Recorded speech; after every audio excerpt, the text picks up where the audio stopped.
Atas nama Allah yang Maha Pengasih dan Maha Penyayang. Assalamualaikum warahmatullahi wabarakatuh.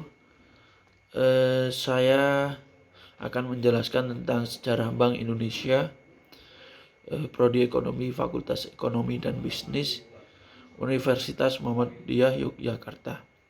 Dengan saya Gustaf Kemal Ibrahim, NIM 2018 043 0149, mata kuliah Kebank Sentralan kelas C. Baik, yang pertama, status dan kedudukan. Bank Indonesia sebagai bank sentral yang independen dimulai ketika terdapat undang-undang baru, yaitu Undang-Undang Nomor 23 Tahun 1999 tentang Bank Indonesia. Kemudian Undang-Undang Nomor 23 Tahun 1909 memberikan Bank Indonesia status dan kedudukan sebagai suatu lembaga negara yang independen dalam melaksanakan tugas dan wewenangnya, bebas dari campur tangan pemerintah dan atau pihak lain, kecuali untuk hal-hal yang secara tegas diatur dalam undang-undang ini.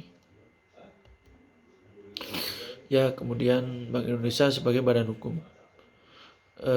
Bank Indonesia sebagai badan hukum itu contohnya sebagai hukum publik, yaitu Bank Indonesia berwenang menetapkan peraturan-peraturan hukum. Dan Bank Indonesia sebagai hukum perdata, yaitu Bank Indonesia dapat bertindak untuk dan atas nama sendiri di dalam maupun di luar pengadilan. Ya, kemudian tujuan Bank Indonesia. Tujuan tunggal untuk mencapai dan memelihara kestabilan nilai rupiah.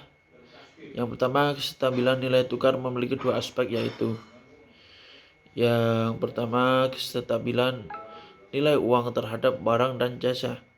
Kemudian kestabilan nilai uang terhadap mata uang negara lain.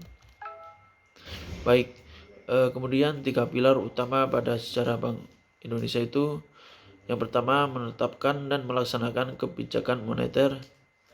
Kemudian yang kedua, mengatur dan menjaga kelancaran sistem pembayaran. Dan yang ketiga, stabilitas sistem keuangan untuk mencapai dan memelihara kestabilan nilai tukar rupiah. Baik, selanjutnya sejarah Bank Indonesia. Pada tahun 1600, kedatangan bangsa Eropa itu ke Asia Tenggara dengan misi mencari rempah-rempah dengan berbagai macam hal yang dilakukannya. Banyak tahun pada sejarah Bank Indonesia. Kemudian pada tahun 1602 sampai 1603 itu datangnya pembentukan maskapai dagang oleh VOC, yang kemudian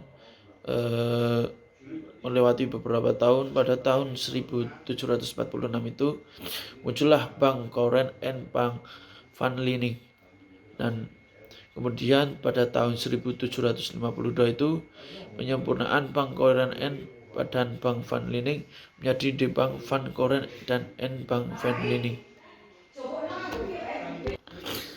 Baik, kemudian itu pada tahun 1818 Bank Koren and Bank Van Liening ditutup karena krisis keuangan, dan melewati pada tahun 1828 itu ada pendirian Javasih Bank atau DJB. Baik, pada tahun 1827 atau 28 sampai 28 itu muncullah Raja Willem menerbitkan oktroi atau hak eksklusif pendirian Javasih Bank atau disebut DJB untuk mengatasi permasalahan ekonomi dan keuangannya di kolonial Hindia Belanda itu yang timbul pasca kebangkrutan VOC.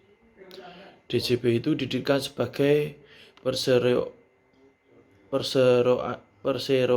swasta dengan peran ganda, dan sebagai bank sirkulasi dengan hak monopoli menerbitkan dan mengedarkan uang, dan sebagai bank komersial yang memberikan instrumen pemerintahan kolonial, pemerintah DJP ditujukan untuk melakukan reformasi keuangan dan menerapkan sistem moneter yang seragam di dalam wilayah Hindia Belanda. Ya baik, kemudian oktroi itu berakhir atau kadaluarsa pada 1838. Akan tetapi kerajaan Belanda terus menerbitkan oktroi baru sampai oktroi ke-8 itu digantikan oleh Undang DJP pada tahun 1922. Ya, selama masa oktroi DJP itu berhasil menyelesaikan permasalahan moneter atau yang terutama ditimbulkan oleh penerbitan itu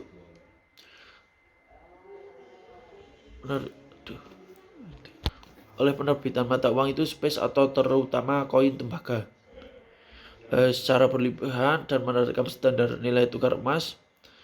Oleh karena itu meskipun mata uang di pusat kerajaan Hollandia dan di daerah koloni itu tidak sama, namun kedua mata uang tersebut dapat ditransaksi dengan kurs 1:1.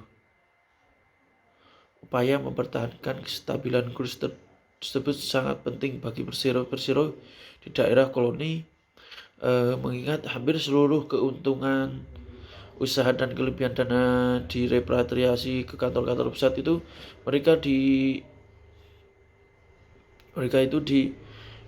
kelebihan itu dana di kantor pusat itu mereka di Hollandia itu pada masa oktroi 8 DJP juga mulai memperkenalkan sistem kiring Batavia yang diikuti oleh 6 bank ternama masa itu, yaitu DJP, NHM Factory, Hong Kong and Shanghai Banking Group, Central Bank of India, Australia on China Bank, dan the Netherlands Indies Excom too. Ya. Kemudian pada tahun 1830 itu ekspansi ekonomi kolonial Belanda. Nah, pada masa Perang Dunia ke-1, Belanda menghentikan sementara penerapan standar nilai tukar emas akibat menipisnya cadangan emas di Eropa. Setelah itu, kerajaan Belanda juga mengubah secara drastis ekonomi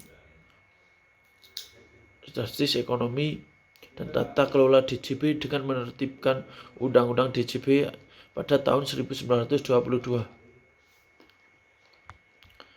Dan pada tahun 1953, Undang-Undang Pokok Bank Indonesia menetapkan pendirian Bank Indonesia untuk menggantikan Java Bank sebagai bank sentral dengan untuk menghasilkan fungsi Java Bank sebagai bank sentral dengan 3 tugas utama di bidang moneter, perbankan, dan sistem pembayaran. Di samping itu, Bank Indonesia diberi tugas penting lain dalam hubungan dan pemerintah dan melanjutkan fungsi bank komersial yang dilakukan oleh DJP. Ya baik, pada tahun 1870 itu liberalisasi ekonomi Hindia Belanda. Dan pada tahun 1942 itu masa pendudukan Jepang dan masa Hindia Belanda.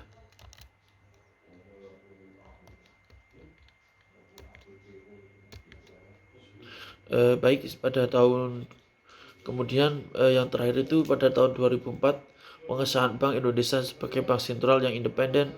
Kemudian pada tahun 2009 penegakan Bank Indonesia sebagai lender of the last resort. Dan kemudian 2011 fungsi pengaturan dan pengawasan perbankan dipindah ke OJK. Ya baik, cukup sekian dari presentasi ujian kompetensi 1 tentang kebangsaan sejarah Bank Indonesia. Mohon maaf bila ada kata-kata yang kurang berkenan. Wassalamualaikum warahmatullahi wabarakatuh. Waalaikumsalam warahmatullahi wabarakatuh.